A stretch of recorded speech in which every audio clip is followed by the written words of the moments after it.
Ladies and gentlemen, I want to welcome everybody to our 2020 commencement ceremony. My name is Stephen, and I am going to be your MC for today. To begin our ceremony, I would like to invite up Dr. Stephen Sal to do our invocation. I will offer an invocation to seniors.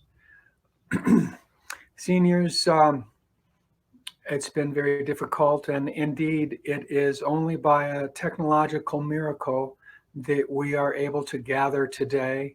And it is a most difficult time for humanity, an extremely difficult time for rites of passage and waypoints in life.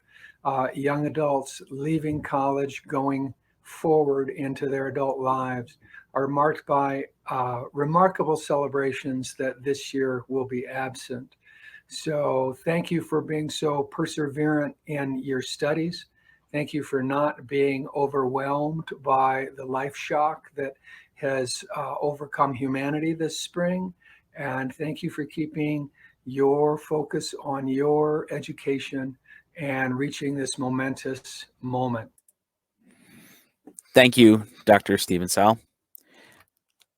At this time, I would like to invite up Darby, Annabeth, and Ellie, who make up D3, to sing our national anthem.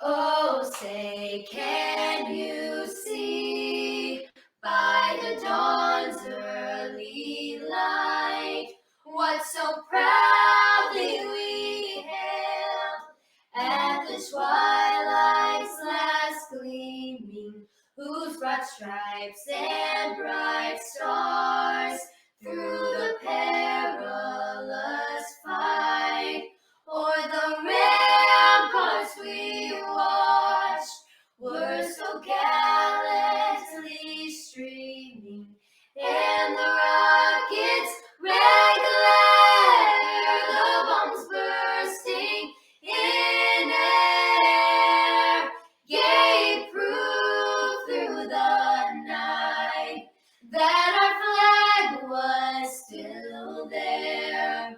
Oh, say does that star-spangled banner yet wave o'er the land of the free and the home of the brave. That was amazing, ladies. Thank you so much. That was great. Now, at this time, I would like to invite up Superintendent Dr. James McKay to give his opening remarks.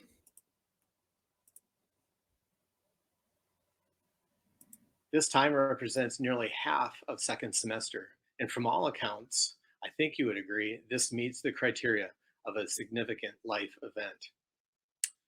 What we as a state, country, and world have gone through, and frankly continue to make life adjustments to, is truly historic and will most certainly be written about in future history books. Think about this for a moment. In modern history, no group of humans on Earth have ever experienced such massive disruptions to all facets of life. Sadly, we happen to be the unfortunate recipients of this situation. There is an adage, however, that says while we cannot direct the winds, we can adjust the sails. This virtual graduation ceremony is our attempt to adjust the sails to this challenge. Graduation is steeped in tradition and marks the end of one chapter and the beginning of another. And while we all hoped for a traditional graduation ceremony, we want this virtual celebration to be meaningful and to emphatically communicate to our graduates how proud we are of you and your significant achievements. Graduates, we know you're prepared to be successful in whatever you pursue. Let this situation only make you stronger. Thank you, Doctor. At this time, our students have actually put together a special presentation for all of you. This is a video montage from significant moments over this past year. We hope you enjoy.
We are at the dawn of a brand new day, and we know that we owe you a debt that we can't repay. How can we go on singing our own song? We know the way. Thank you, students. There have been some amazing moments this past year. To continue our ceremony, I'd like to invite up Susan T. Gooden, PhD, for a welcome address.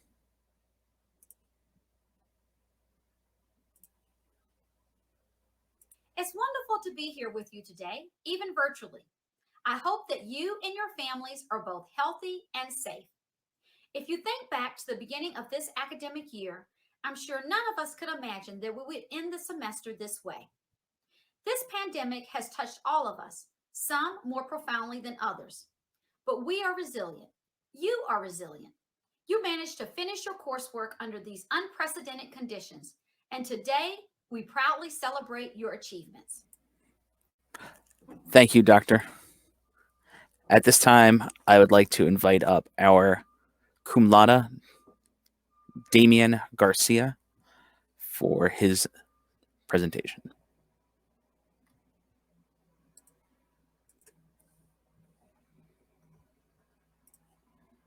I can say with confidence that the past 4 years of my life have truly been my happiest through the high points and the hardships. I can't think of a better place for us to turn from inexperienced teenagers into actual responsible adults. Now let's start with the first rule for happiness, something to do. Lakes has always given me something to do, whether it be after-school activities or just going to class. Across the country, 18% of kids participate in an after-school activity. 41% would join an after-school activity if there was one available to them. There are nearly 50 different clubs listed in the daily announcements, and that isn't even all of them. Almost everyone I know is in at least one activity after school. We are so blessed as a community to have these abundant opportunities to be ourselves. We can spend time here with the people we care about, doing the activities that we want to do. That is something that I take for granted and that I am truly thankful for. Rule number 2, someone to love. Lakes is full of people to love and people who love you. This school is the most supportive group of people I have ever met. When I was a freshman, I didn't know how people were going to treat me after I told them that I had cancer. It brought me to tears to tell my closest friends about the challenge that I was facing. But the amount of support I received was a humbling experience. It taught me that no matter what someone is going through, they still have the ability to love. Whether it was staff or students, the love and support I encountered fundamentally changed my attitude for the better. I know that as soon as I walk through that front door, all of my worries will melt away. I don't have to worry because I know that everyone here will have my back. The people here at Lakes form a community of love, respect, and hope, which leads me to rule number 3, something to hope for. This school has always given me hope. Even in my darkest moments, I pushed through for the people here that believed in me. Because of the hope this school provides, I can stand here today and tell you how thankful I am for each and every person in this building. I know people in the class of 2020 that want to become musicians, graphic designers, teachers, neurosurgeons, or join the military. Because of the hope that Lakes provides, every single person that goes here can fulfill their dreams. Because of this hope, we can go on to live our lives to the fullest. Because of this hope, we can go on to make the world a better place. Thank you, Damien. At this time, I'd like to invite up Mr. Wayne Sobchak for his closing remarks.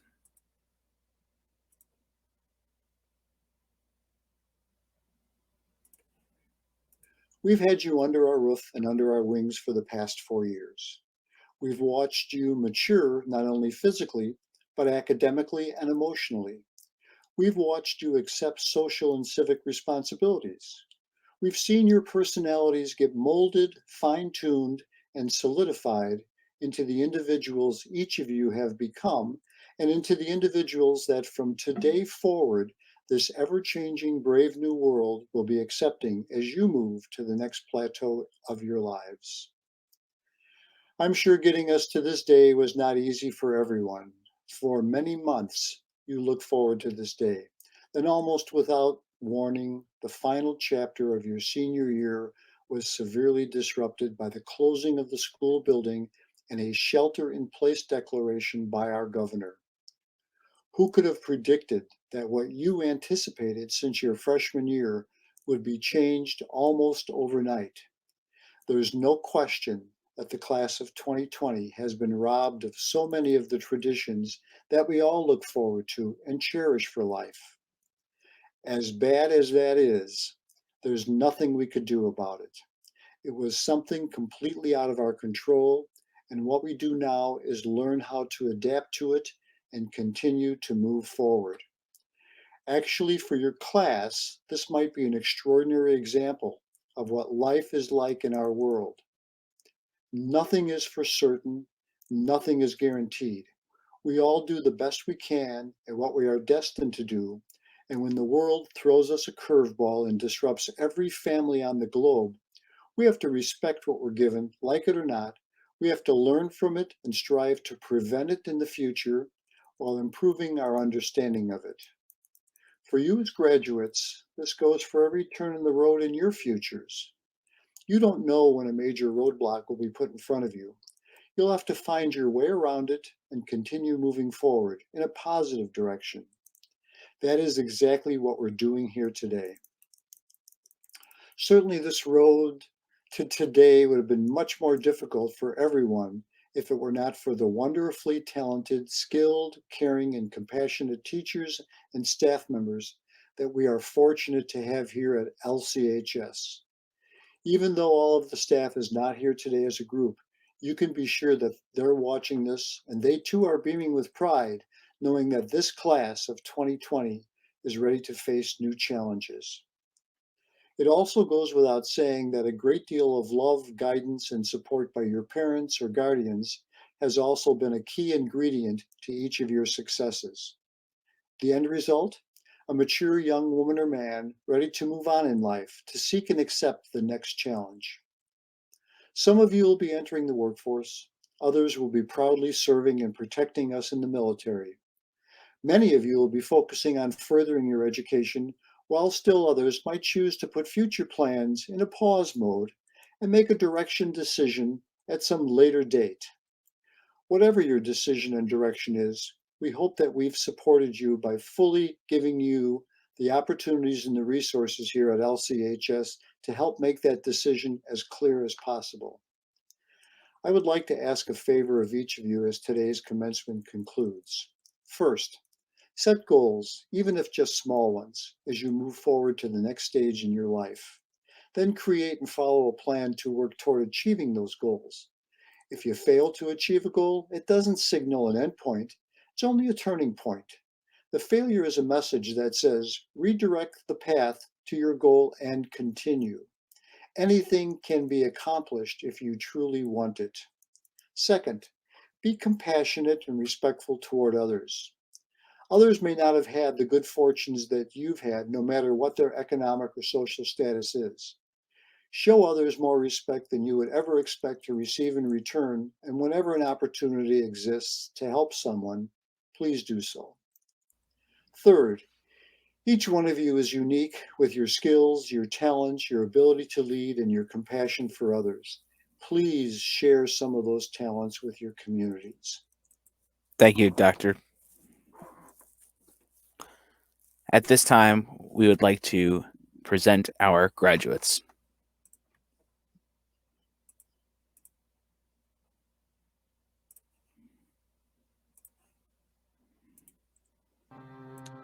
First, I'd like to congratulate our class of 2020.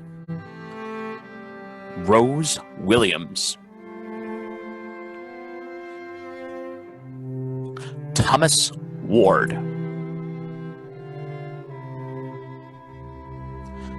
Abby O'Ryan. Francesca Hamilton. Tiffany Campbell. Elsa Powell. Kimberly Ruiz. Asia Woods. Daisy Jordan. Maria Kennedy. Samantha Stevens. Sean Diaz. Tabitha Rogers.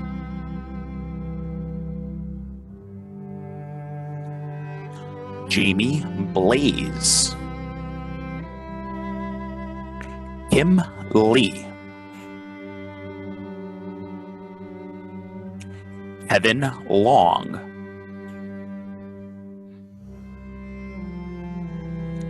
June Parker. Jenny Lau. Nija Tao. Linda Perry.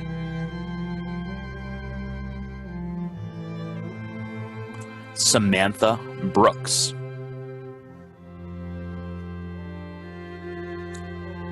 June Warren. Michael Barnes.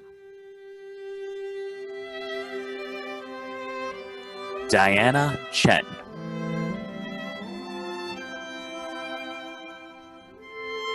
Halima Williams. Natalie Chavez. Violet Mason. Christopher Reyes. Mia Lynch.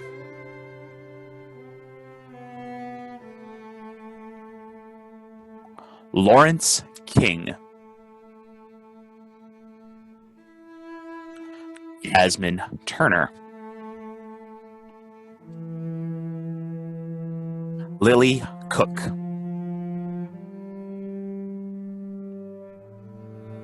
Eric Nelson.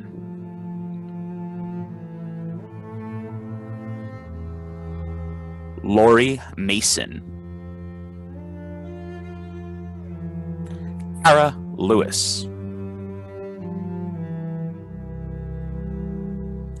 Victoria Jimenez.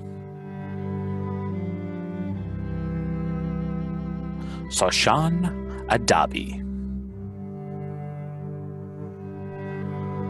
That ends our 2020 graduation presentation. Good luck to all the graduates of 2020.